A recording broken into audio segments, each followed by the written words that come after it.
Welcome back from the desk of Low. I have with me probably one of the best rappers from South Jamaica Queens. Everybody gives him comparisons to the greats, but he also has very fire solo albums like Generation Gap. So if you already know who that is too, you know I got the one and only Ali Vegas on the phone. What's good? What's good, y'all? How's everything? Oh, you know, we're just doing good over here in Canada. It's a bit hot over there. How is it over there in Queens? I mean, it's hot too. All right. It's hot out here. Mr. Vegas, I was curious, how was it growing up in Queens, sir? I mean, it was crazy growing up in Queens. It was crazy. We had just everybody was into everything. Everybody was into everything, so it was cool though. I can't complain. I mean, I wouldn't grow up nowhere else. I was curious too if you went to high school during that, because you've been in the game since you were 12 years old and you've been rapping since 6, if I got my facts straight, sir. Yeah, since like 6 years old. Oh wow, that's a hell of a time to start rapping too. I mean, it was just. I mean, when it's in your blood, it's in your blood, Cause you take pride in your lyrics too, and that's something that's very rare these days too. Did people like Bobby Womack and like people like Stevie Wonder really inspire your pen, Ali Vegas? I mean, yeah, a couple of people, like that's one of them, that's a few of them. But all the old timers, like the David Ruffins, because when they sung Marvin Gaye, like when they sung about real feelings. So that's what made me wanna, that's all my mother was playing around the house with that. So when they sung about real feelings. So that just made me say, you know what, here, this is an outlet to put real feelings, and, what people deal with on a daily in community. Because you come from a time where you actually had to have all your rhymes together when you were actually recording too. I was curious if you can give a little bit of insight to how it was recording back in the late 90s, sir.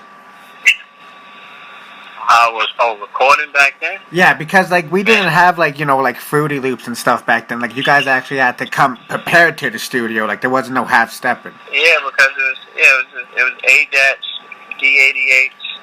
There wasn't no Pro Tools or none of that. So you had playback. It wasn't like it wasn't as simple as today where you just like, yeah, they go a punch or you got Pro Tools or whatever. It wasn't that. We had ADATs and D88, so it was like, well, you had the playback. Like, so it was like that time was for real. Like. It's one of like the courses that I give. It's one of my courses that I give is that I teach time management, studio time management, so you don't waste time in the studio. Can you remember the longest time you ever spent in the studio, sir? Oh, I mean, you always spend. I mean, you can spend days. Yeah. Yeah, I mean, but as long as it's not time wasted, you don't waste time in the studio. Oh yeah, exactly. Yeah, we don't mind. You can spend time on it. You can spend time. Just don't waste time. When you were coming to the studio too, did you write everything down, and do you still have like some of your old writings that you still look at today, or do you still use pen and pad, Ali Vegas, or is everything off the phone now? I just started using pen and pad. Really. Oh really? I just started using pen and pad.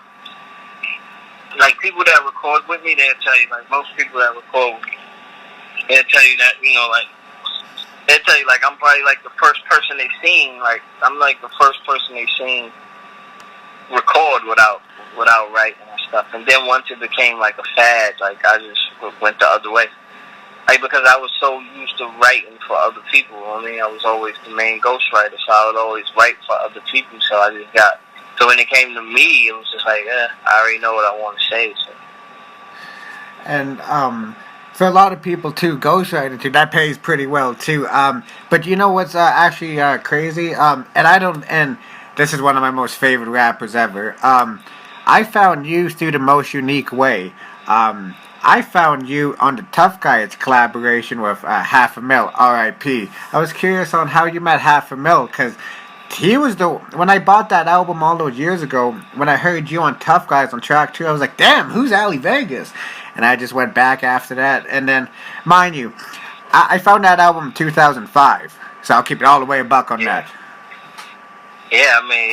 What, like, Half was, that was my big brother all the time. Like, he is always genuine person, intelligent.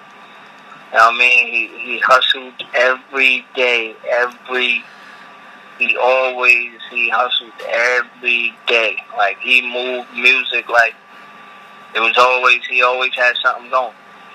And he always took me with him.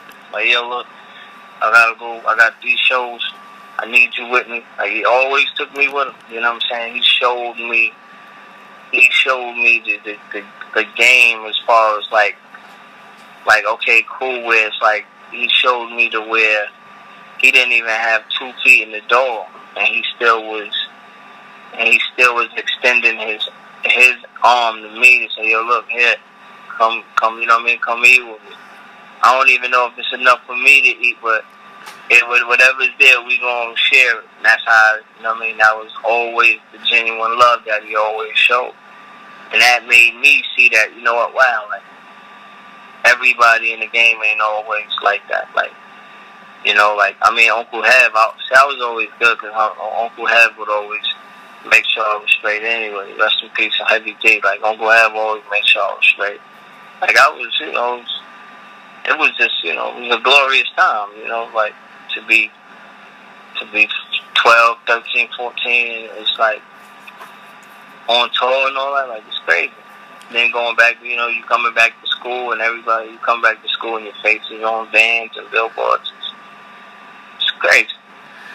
I was gonna say, damn, you must have went back to school lit too, damn. I mean, see, the thing about it was I was raised by powerful people, so any moment wasn't ever too big for me. I was always even killed, like, always even killed. Like, where you be like, man, like, some people to this day, be like, wow, like, you don't get excited? Like, every time, he always be like, yo, like, you don't ever get excited. I'm like, nah, it's because there's always more work to be done. You know what I mean? Like, I celebrate through the work getting done. That's how I celebrate. I celebrate through accomplishments. And that's very rare nowadays, Ali Vegas, too. And you're a very humbled soul after, like, everything that you have accomplished. But you keep accomplishing more, too. Like, I was curious, too, like, what inspires you to, like, what the drive? Like, where does the hunger come from still? I was curious. Every day a baby's born. Every day a baby is born. That's my drive. As long as I'm on earth, I owe it to that new baby being born, to leave a piece of literature for them to follow, so they don't get led astray. So I owe it to them. Every day a baby's born. That's what drives me. Knowing that, like, you know what? Yeah, every day a baby's born. So every day I owe it to a newer generation to put my best foot forward. You're very big on embracing the youth too, and like, I was curious if that came from when you were coming up too, and then like how some of the greats embraced you, and you're just passing it on through generations, because that's how it should be done. Yeah, I mean, well, the thing about, with me, that's what I'm saying, it's the opposite. See, the greats fed me. You know what I mean? The greats fed me. So what they would do is leave information out, because I threatened everything that was there for them for the taking. My presence would threaten that. So the greats fed me. They didn't ever, it wasn't ever full embrace. It was more, it was more like, hey, what's up? Okay, I see you. But like, it was more that. It wasn't the way it was supposed to be. So me, that's why I go the opposite way. Anybody will tell you. Somebody like, yo, look, this is what I want to do. But all right, cool, let's work it out. It ain't gotta be no. Let's get it done. It's always been my motto. Let's get it done. Yeah, you know what I mean? Like, let's get it done. And you're very very humble too. Like, and this is no longer running too. But like, can you remember the craziest party that you've been to at the tunnel? Because like, that's a time in hip hop that can never be replicated. I mean, man, the tunnel nights. I mean, it's like. Probably crazy. I mean, it had to be DMX. It had to be DMX Platinum Party. Oh wow! That had to be one of the illest nights. That had to be one of the illest nights. You know, so Puff was doing. I remember being outside and Puff was doing donuts in a powder blue Bentley. With the drop top powder blue Bentley, Puff was doing donuts in the drop top powder blue Bentley. You know, Dream and Chaz and them came up there, so they was mad deep. You know, matter of fact, rest in peace to Chaz, Black Hand, man. Like, rest in peace to Chaz Williams, Black Hand. You know, yeah, like, I mean, shout outs to his family, Son G and them, like. But yeah, that's what it was. Like, that was nice. It was nice like that. You know, where it's like, okay. You know, and that's the thing. When you're around the greats, and they body language show you that you belong. That's the satisfaction. So it's like, okay, cool. I don't need no pat on the back. I just need your body language to show me that I belong. Yeah, because it's all about energy that you put out into the universe too. Gotcha. Yeah, because you can sense bad energy as soon as when it walks in the room too. Yeah, of course. Negative energy, always. Always tell negative energy. So negative energy doesn't compensate. You being so young, did they have to sneak you in the tunnel, or they just let you in? They're like, it's Vegas, just let them in. Yeah, no, it was a different time. You know what I mean? It was a different time. You know, it was like everybody knew what was what and who was who. So, you know what I mean? It was a different time. When you with the who is who, you the what is what, then it's like simple arithmetic. Like, don't even question what we doing. Just move out the way. Okay. And let this happen. That's it. Because you have like a very vast discography, even during the mixtapes too.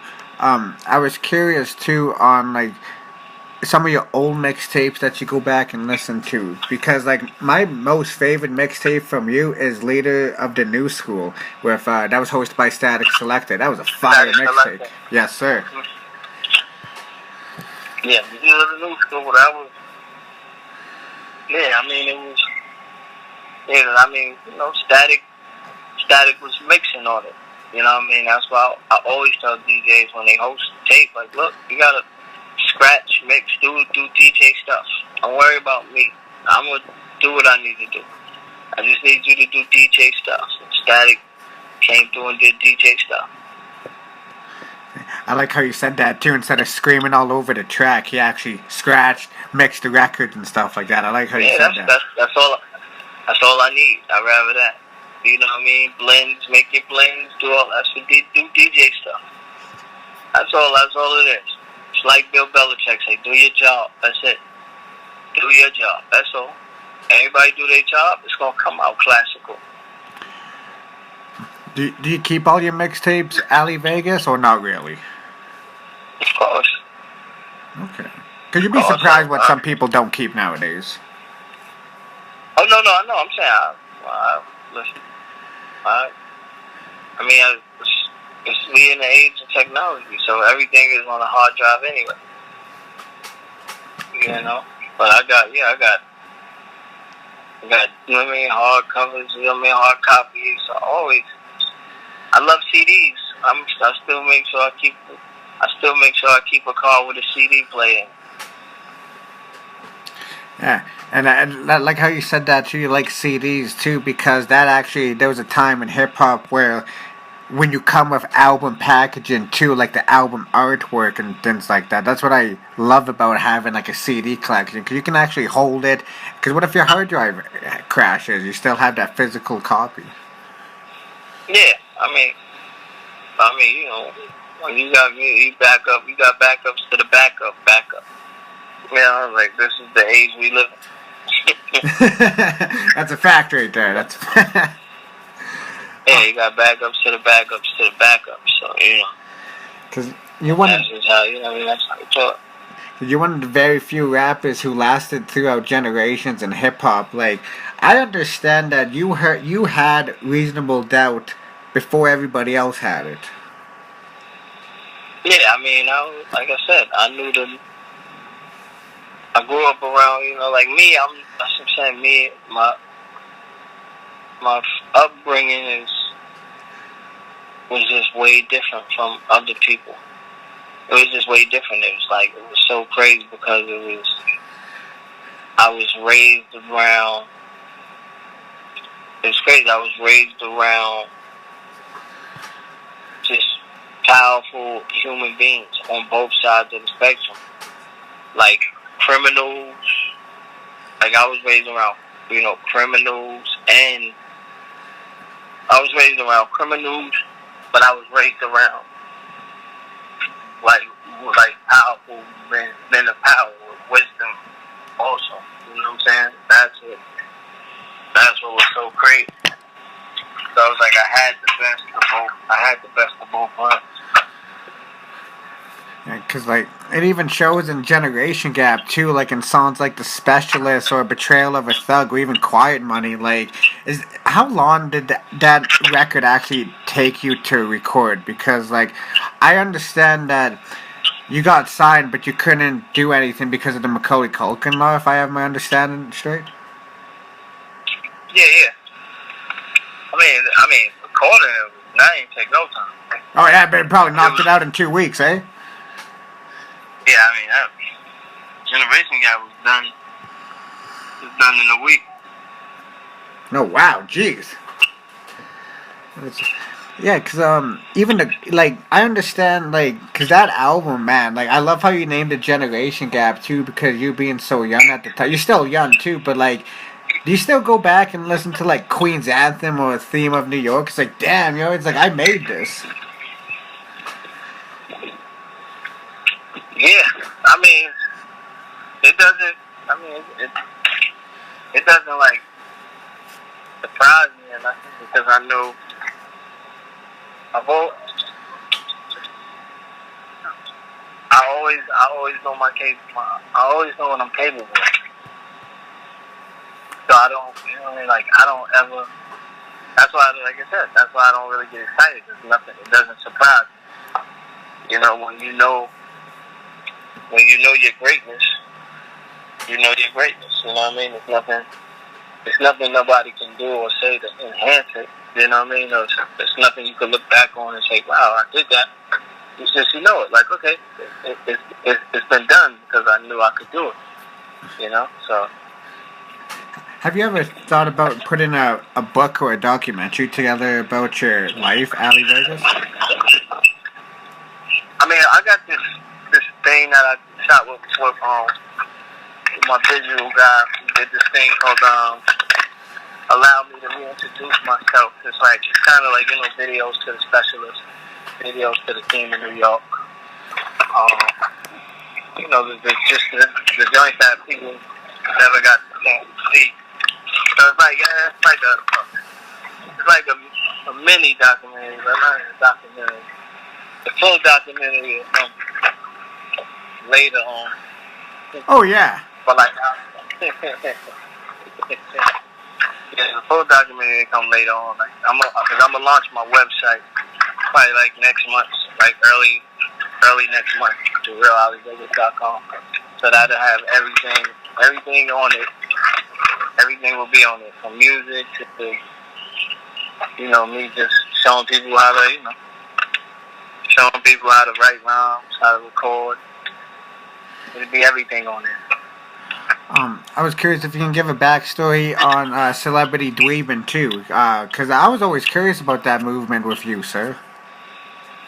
Oh yeah, I mean that's my, that's what I live by. Celebrity Dweeb. That's what, Dweebing. He's doing what everyone everywhere believes. That's what Dweebing stands for. Doing what everyone everywhere believes. So celebrities do what everyone everywhere believes. So if you want to enhance your celebrity, come with Dweeb. That's all I try. That's me. I put positive spins on things that's supposed to have negative effects. Okay. So because it's like what we said earlier too. It's all about putting positive energy into the world too. Because energy is so powerful, and a lot of people don't see that. Oh, mountains move. Mountains move because of energy. No matter how, no matter how big you are, there's still room to grow. Always know that. Like Mount Everest is still growing. Even if it takes 100 years, mountains still grow. So it's like there's more to accomplish. So if you climbed Mount Everest a decade ago, if you climbed it a decade ago, and you're like, wow, I can't even. Or whatever you say, wow, that's a hike.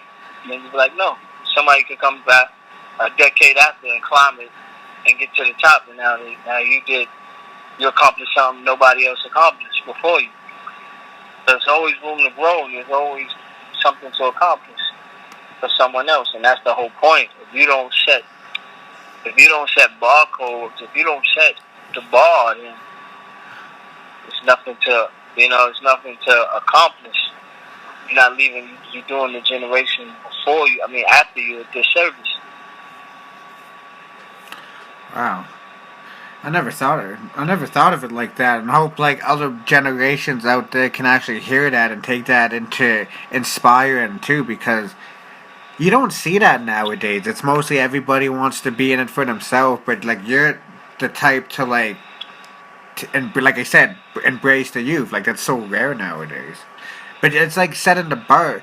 But you kind of set the bar pretty high yourself too, though. You have to, because that's me. You can win and encourage at the same time. Every win doesn't have to be a demoralizing win. So that's why it's just it's like LeBron James and Michael Jordan.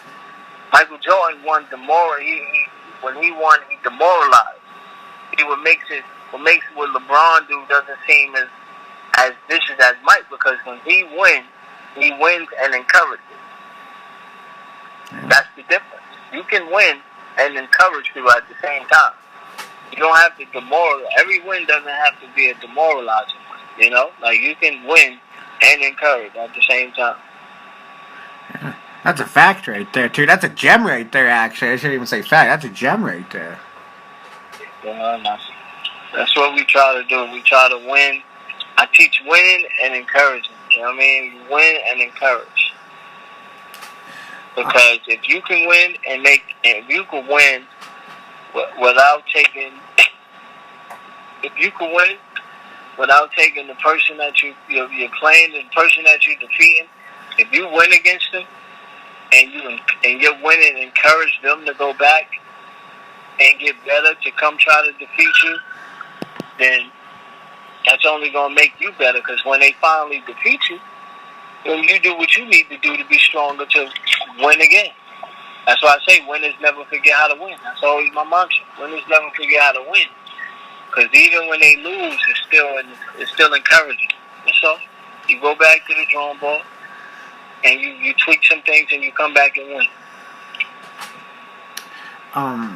Do you fully embrace the technology and like what hip hop does now? Like I know like you have stuff saved on hard drives though, but like do you like embrace like like iPads, the MacBooks? Because you'll be surprised how some people like they just want to keep to what they know. Nah, I mean, you have to still like just because even when you're a creature of habit, it doesn't mean that you can't change your habitat. You know what I mean? You can be a creature of habit and change your habitat. Like like lions and alligators and animals that live in the jungle, safari, like they're creatures of habit. They move how they need to move, but that doesn't mean they won't change their habitat. So what I'm saying by that is like, yeah, you could be a creature of habit. Like you could be like, you know what? I like CDs, but it doesn't mean I can't adapt to playing music on my phone or on an iPad or something. Yeah.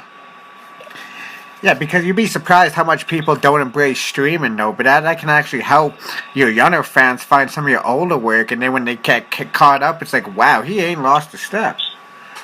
Yeah, listen, you mean that's what I'm saying? Like, why wouldn't you embrace streaming?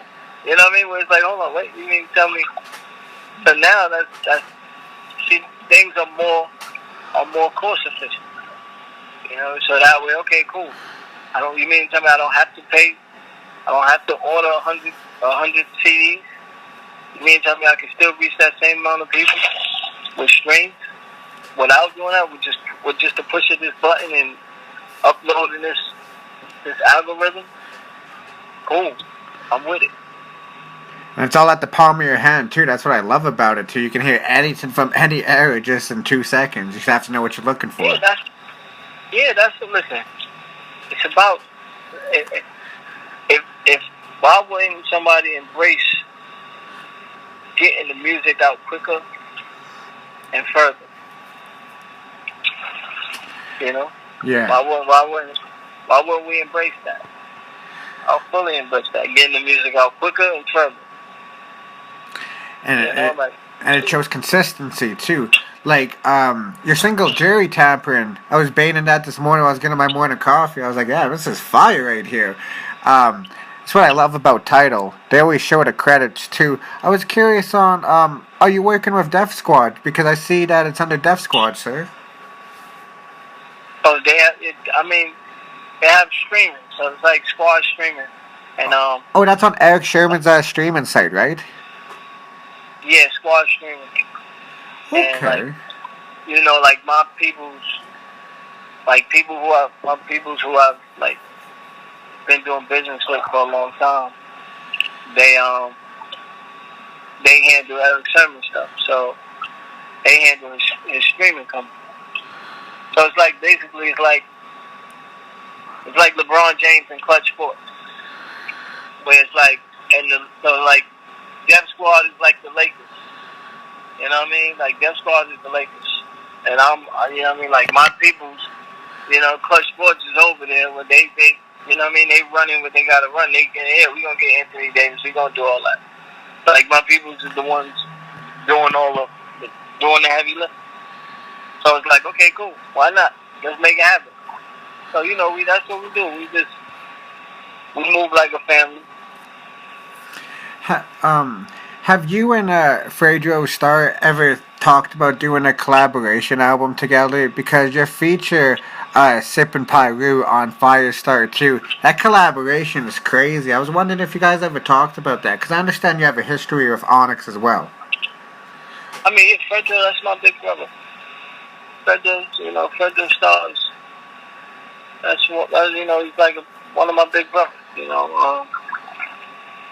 That's what I'm saying. Like, I was fortunate to grow up in Queens. It's just different. The thing about I say about Queens and every other borough, it's because Queens rappers are more accessible. Yeah. And that made it great growing up. Like where like I can come out on the Monday or Tuesday and see Fredo Star, see Mr. Cheeks, you know, just see, I can see, like you can see any Queens rapper, like from the biggest rappers to the, you know what I mean, like I can see LL, you know, and that's what made it so. That's what made it so dope. Like you could be going in the corner store and Jam Master Jay will be coming out of the corner store. Oh wow. You know, like, yeah, that's what made it so ill. That's what made growing up in Queens so ill, is because the rappers was accessible. You know, I'll see Tragedy, I'll see the Tragedy Gaddafi. Like that's what I'm saying. I'll see these people and just like growing up, the wisdom. And just like the name that you said too, like every one of them made their mark in hip hop too. It's just like there's something out there in Queens that just makes everybody like down to earth and humble, though. Or just like it's an energy that's one in a kind, one of a kind. Yeah, I mean it's just because at the end of the day, it's like we coexist. It's, you know what I mean. Coexist. It's neighborhoods. You know, it's like you just always have that. It's not that serious mentality. You know, like together we accomplish more. That's how we always look at it. We accomplish more together. What I was curious on, because like hip hop changed like from like what they used to call hip hop till now. I was curious on like some of the stuff that you're listening to nowadays. Like it doesn't even have to be hip hop, just from like any genre. I mean, I listen to old stuff. I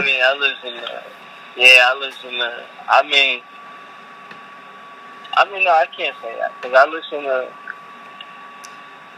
listen to new music, you know, but it's usually like, just, you know, I listen to underground music. I always listen to like opera and stuff like that. I've always been different. Like that's my thing. You can see me, you catch me driving and with the windows down, bumping Pavarotti. Oh wow! You know, like of course that's, you know, one of my favorites. Like that's what I listen to stuff like that. You know, like I'll play Michael Jackson one day and then play Frank Sinatra the next. You know, like that's just, I love all genres of music. And that's what makes like a timeless artist too, is like expanding your ears to other genres of music too. Cause like even like people like Frank Sinatra or like to Ozzy Osbourne, or like someone like, and it's not always about a certain genre. It's just like sometimes the way they pronounce things too, it just makes it so much better. Yeah, it's just, you know, like that's just how it is. Like you gotta, if you're not gonna expand your mind, then how could you expand the mind of others if your mind is closed? You know, like I'll be bumping Pink Floyd or Fish. Like I just listen to everything. I listen to everything. That's me. I listen to everything. You know what I mean? Like I don't turn my ears deaf to anything. I'm willing to listen. I like how you said too, you still listen to the underground. Your feature on Wu Syndicate's newest album was fire too. I was like, wow, they got a song of Ali Vegas? Oh shit. Yeah, oh my god. They also appeared on the show too. Shout out to Maya Linsky and Joe Mafia, good guys. Yeah, oh my god. Yeah, definitely, oh my god. Like those are my guys. That's the thing. Like that's the thing about me. Don't matter who, what, when, or where. If you want it, all right, let's go. Let's do it. And we make it happen. You know, Snow Goons. Got Snow Goons join out. That's my guy. It's like, that's me. Like, And the crazy part is, like, the misconception is so crazy because everybody always thinks, like, I stay to myself. So it's like people always think I'm hard, like I'm hard, like I'm unapproachable. You know what I mean? Like where it's like, no, I'm the coolest cat you ever gonna meet. Yeah. You know, but it's just that I'm just not into. Like I follow the rules. Like I follow the rules. To get next to me, you got to be introduced to me. That's just how I am. You know, like to get next to me, you got to be introduced to me. I just follow mob rules. You know what I mean? That's just how I grew up. To get next to me, you got to be introduced to me. And how you introduce to me, that's how our relationship builds until it grows. That's just the way. It's just the way I am. So people always think I'm unapproachable, but it's not that. It's not following the rules. Like how you said, follow the rules too, because like I think that's what we need nowadays. Is like a lot of people don't follow the rules. Like I see like I won't say names, but I see like some of the youth like disrespecting like the elders and the legends. Like that's not the way it's supposed to be done. Nah, this generation is crazy. Oh yeah, that's a fact. I'll be all the way a buck. I'm the same age as academics, but I respect the legends. This generation is crazy. Yeah, this generation is crazy. It's just because they'll get it. It's just what happens is, but you know what? In their defense, is the legends have to wear the blame. In their defense, because the way it is where it's like, if you make it to where I gotta take it, what you expect me to do? You know, it's like, I take it back to lions again, like, you know, like lions. When they get, you know what I mean, when the cubs is old enough to challenge their father, you know, the cubs don't even mind. They don't mind chilling and following their father's reign. Let's go hunt together. I got you. They don't mind. But just the father saying, no, you ain't too old. You know what I mean? Now you can't. I'm not leaving this to you. You gotta go earn it. You gotta start your own. So then, you know, at the end of the day, you say, you know what? But you say, no, I like living here. I like, you know, like I say, like the marsh pride. So you say, you know what? I like living in a young lion cub would be like, I like living in the marsh pride. So you know what? You kicking me out of here. So what I'm gonna do is be right. I'm gonna go start my own. And when I return, because I like living here, I'm coming to remove you. And that's what's happening in hip hop. Where that's what's happening in music. Period. It's that they make it so hard to where it's like, you know what? I gotta go at you to remove you, because you're not passing the torch. So now I gotta remove you. Yeah, because like it's all about handing down the torch to the younger generation, because you can't hold on to the torch forever. I mean, the old timers try. The old timers, the way they act like they wanted to die with them.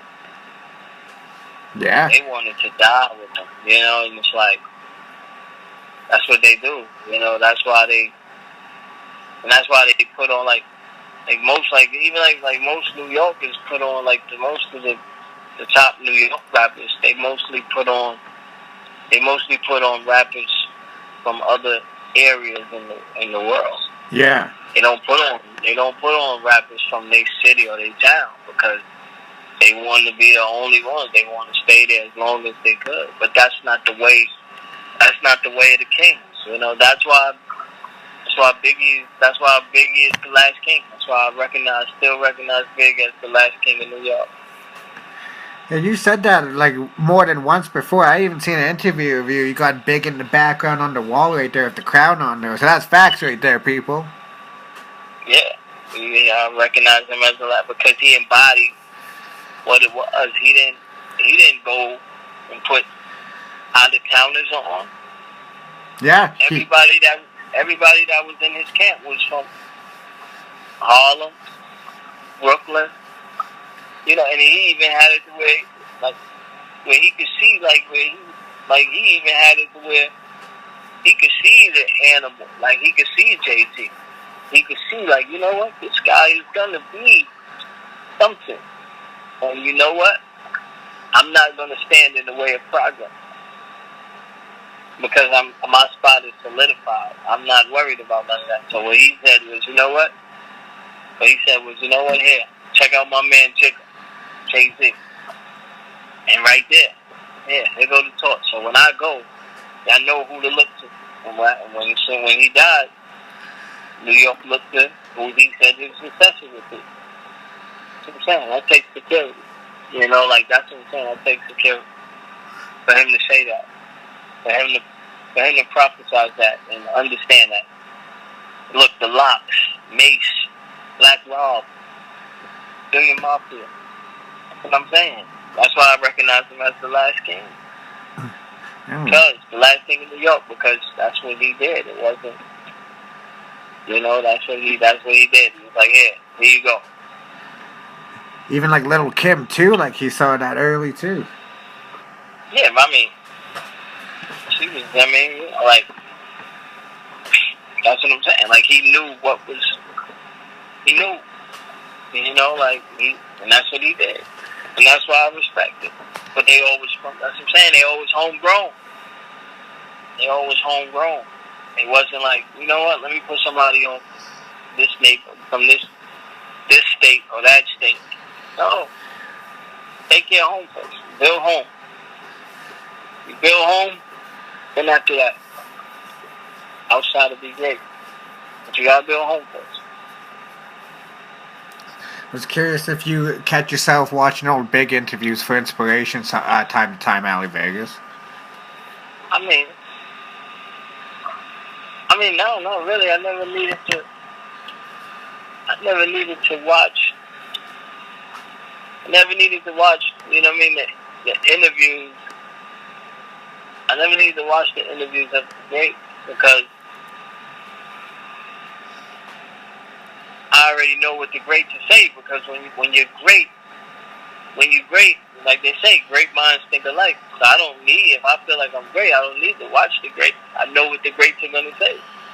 Okay. Because they're going to think like me. Because, like, from time to time, too, like, everybody, like, that is great, too, needs to get inspired in some way, too. Like, I was curious on, like, if you're very spiritual and things like that. Like, if you do meditating or things like that. No, not so much meditating. I mean, my meditating is listening to music. Huh. You know, like, that's my meditating. Like, it all depends on what the feeling is. You know, like, yeah. That's why I drive. I'll listen to Bobby Womack, or I'll listen to Biggie, listen to Tupac. You know, it's all on what you feel. You know, like, that's what they made music to inspire. So, like, I listen to their music, and it inspires to want to be greater, and that's it. I like how you said that too, how music inspires too, because like you have like timeless albums like Generation Gap and Bridging the Gap too. Even your mixtape run's crazy too. But I won't hold up most of your time talking about your discography, Ali Vegas. This is actually the last question that I asked all of my guests at the end of each episode. It's because that some people out there, they may look up to you in a lot of ways too, just like they don't know what to do. So I was curious that if you have any words for somebody in a dark place trying to see the light. Oh, I mean, like I said, winners never forget how to win. Winners never forget how to win. And that's it. That's all you have to understand is that, you know what? You've been winning since birth. You made it to Earth. A lot of people ain't even like, some babies don't even make it to Earth. There's miscarriages and everything. You made it to Earth. So once you made it to Earth, you won. And you should never forget, you know what I mean? You should never forget how to win. You know what I mean? Your mother carried you. Your mother carried you for 9 months. Got on the table at the push, damn near death. So that's the thing you need to understand, is that sometimes just getting to start takes damn near dying. You know, like your mother damn near dies. They say, you know, a pregnant woman is the closest to death when she's giving birth. And that's just to get you to start. You know what I mean? Like, that's not even, like, guaranteed for you to be healthy. None of that. That's just to get you here. Your mother has to damn near face death just to get you here. So anything you facing, you know, like, to get there, you always know that. You got to always know two things. You always got to know two things. One is that you're not the only person that's ever been through that. You know what I mean? So it's like you gotta tell yourself, look, am I gonna be the next person that gets through it? Or I'm gonna be the next person that succumbs to it. You know? And that's it. I'd rather be on the winning side of that. I'm gonna be the one that add me to the people that got through it. So you keep pushing. You know what I mean? Sometimes it might seem like you're just at start, but like I said, just to get you to earth. It took your mother near death just to get you to earth. She didn't know if you was going to, and that's why I say that in my line. You know what I mean? Like, you know, like Mama got me here. She didn't even know what I would be or how I would turn out. You know what I mean? She took a gamble on me. Just not knowing if I was going to be somebody that, you know what I mean, had added value to the earth. She didn't know that. You know what I mean? So that's what I try to tell people. You keep going, you keep fighting. Even just to get the start. You know what I mean? Winners never forget how to win. And you've been winning since birth. As you got here. A lot of people don't make it. So you got here. Wow. So you keep going, you know? That's all. That's all I can tell you. That was probably the best answer that anyone's ever given, Ali Vegas. Wow, that was a gem right there. I appreciate it. I'm gonna go with like right there, like that. You're most welcome, Ken. I was just gonna say too. I hope somebody out there who really looks up to you takes that into consideration, because it's like what you said, just to get you to here. It took damn near death. I loved. Wow, and like you said, that was probably the best answer anyone could have given on this show. I appreciate that gem, Ken. Nah, man, this is what we here for. You know, this is what we here for. We here to give them. We're here to give them literature, something that they can hold on to and go back to. You know what I mean? Something that they can follow and look back to and draw inspiration from it. You know? So this is what we do. I mean, thank you for having me, giving me the outlet. Oh, you're most welcome, Ken. You're very most welcome. Ali, come back anytime. Is there anything that you would like to plug in before I let you go, Ken? I mean, you know, like I said, you know, the realalivegas.com will be coming soon, so that way I'll be here probably next month. Just so that way that'll be the hub for everything Ali Vegas. realalivegas.com. That way you ain't gotta worry about, you know, some people don't know like where to look for music, for my videos. Everything will be right there on the realalivegas.com. So if you make it there, and that launches next month, you make it there, you'll find out everything else that I have going on, you know. So that right there, just keep that in mind, the reallyvegas.com.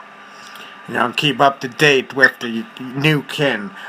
With that being said, it's another classic interview from the Desk Below, featuring the young prince himself, Ali Vegas. Peace.